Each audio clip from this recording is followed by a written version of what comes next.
Korinto bi aklenklen wono yitonu make ekome keje klenklen kuku ke ashikuku ne jinyoma ke ekpa yiten ha hengawo nyekasi ame tamoboni mi hu mi kasi o Kristo le shianye mi me mi jienye yi ake ne kayo mi ye ni bi femni ni nye hie chomo ni mi ke hanyele mo bope ni mi ke hanyele Shimi sumo ake nyele ake nu fe nu yichoji Kristo. Ni yo fe yo hu yichoji nu. Ni Kristo yicho jinu. Nu fe nu ni soleo. Lo egba ni ekenoko eha eyitenle. Egbe eyicho le higuo. Shi yo fe yo ni soleo. Lo egba ni ehie eyicho fulole. Le hu egbe eyicho le higuo. Eja ake etamono ni eshe eyi no pe ke yo le eha eyi no le ekun eyi mu shake ni eji hegbele sani ha yo ake ekun eyi lo eshe eyi le eha eyi no shinu le esa ake eha eyi te eja ake mimo suban ke anunyam jile eja ake nunje yo mi shi yo mu jenu Nyansa abonu ye yohiwo shi yo mo abo ye muhiwo no hiwole ye nwen bofo ile ahiwole isa ake anahiwale hi ukadiko ye yole ite kele ye nu chole mnile nunye ashi yose ni yo hunye ashi nuse eja ake tamoboni yo je nunile na kaino nu huncho yo no keba shini fe je Nye dienche nye halamni yenyete ani eyefel ake yo asole enumohi ni ha eyinolo ani adebo dienche echonye ake keji nume eyikusule eyehegbele hale shiyole keji enme eyikusule eji anunyam hale eja ake yichoile hale ake hihano Shikeji mokominsumo ake efe ehe na talo yenehile. Woleje wakusum jinu. Inumo asafuele hu na kaino.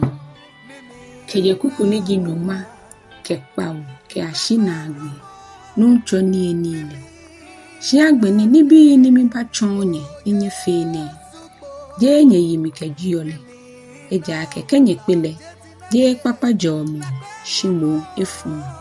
Klenklenle minu akeke nye abua nye ina ya asafole mnile mnimbila mwe yenye te imi hiyo mi yofakefa eja ake saake mnimbila mwe abanye te kuni me pakpa ile aji amehishifan yenye te agbene kenye na bakbeshi ye hekumile je nucho nie nile yeli nye bale eja ake nye ni yeli ne mnile mofe mochon hiye yole dienche nie ni Ibeni homo miye mukule pile muku itoda. Asonye be shian ni nyaye ni nyanu ye jen. Alo nyuma asafole nye bu ni nye uome ni beno kule ahegbele. Tema kenye ten. Ani mi jie nye yi. Enele mi jie nye yi yehe. Eje ake no ni mike hanyele minake je nunchole de. Ake nuncho yesule. Na kanyole mlinoni achon esegbele eko abolo ni dashi ni ekumomni ni eke nyehe anye ya ene ejimi gomocho ni ake ha enye nyefia ene ni nyeke kaya ame na kaino ewokulu le hu ye ni enile ase ni eke neke kulu ne ejikpa mohele ye milale mni nyefia ene shi aboni nye anule ninye ke kaya eja ke shiabo ninye yo neke abolo ne ninye nu neke kulu ne hule yemi jaje nu chole gbelele yemi jon ke ashibe yinomi eba no hewole mo fe mo ni yo neke abolo ne ni enu nu chole kulu le bo ni esale to nu chole gbomo chole ke ilale mo shigbomo akale dienche ehe ekweda ni eye abolo ne eko ni enukulu ne eko eja ake mo ni yo ni enu obo ni esale ojo momo eyo ni enu eha ehele ejake ebunu chole bomochole no hewo hu ni nyete me pi egbojo ya meheyo ni me baba ohu egbo ini shikeji wo kawo die nche wo hewo kwele no mo akojo shikeji nu chole mi kojo wole ekemi chose wo boni afe ni akabu wo kejele fenfo no hewole minye mime kenye na bakpeshi ni nye ba aye niile nye meme anye shike homomi ye mukule eye ni ye shi adan boni afe ni nye pele akache kojomo mi hanye shini ni eshwele kemi bale mato amegbejiano. Hallelujah.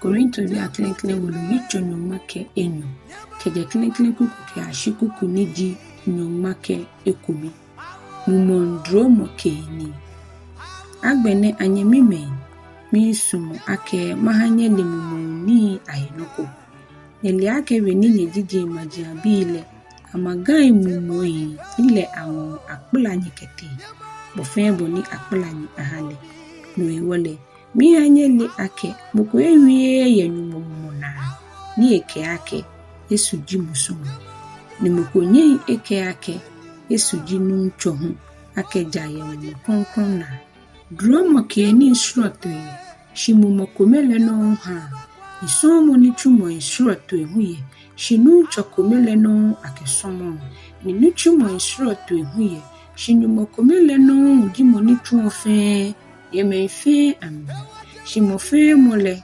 aha mole jio ehekpo ye mni koni ahi aha mefe mokole acho mole no ahale ni lewiemu ni mokohu ahale ni ashishina mowiemu enaka mole no na mokole ahale hemoke yeli enaka mole no na ni mokokro hu ahale chamo dromo keni enaka mole no mokole hewale ni atumo mokole gbale mokohu mumoyi ashipamo ni akena mumoyi amunglamu mokole wiemo isroto awiemu ni mokohu wiemo ashishichomo shinekeni bi ne fele mumokomele no ntun ni eja ehabo ni esumo mofemo kenu keje kuku ni dinu make enyo ke ashina agbe ofele bomochokome heni ju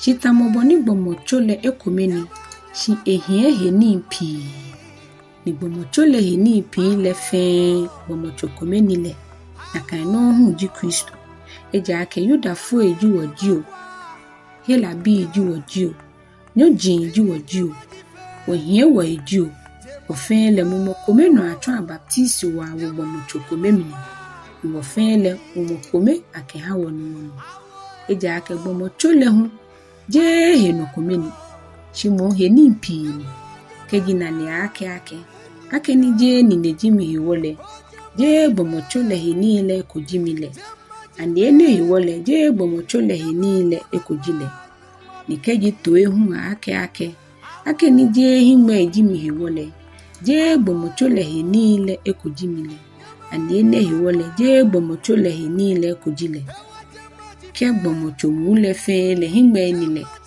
negbe ninu moyo ke ninu moson nile negbe ni fun yo se agbe ne nyumo ke he ni ile ekufen ko emagbomochole he boni esun shinke amefe le he no komeni le negbe gbomochole yo shi agbe ne le he ni pi ni mu shi gbomochokomeni himwe nye eke ni le ake oye hiami ni asa yichonye eke na jinyake ni ehiami shigbomochole heni efio ake amewa krale amemo amehia wotitri ni efio ake amejigbomocho heni ni hie benyam krale no mentitri ahie nyam wo ni wo heni ni befel lemo na hefel titriku shi wo heni ni yo fel momole ene ehiami shinyumochira gbomochole henile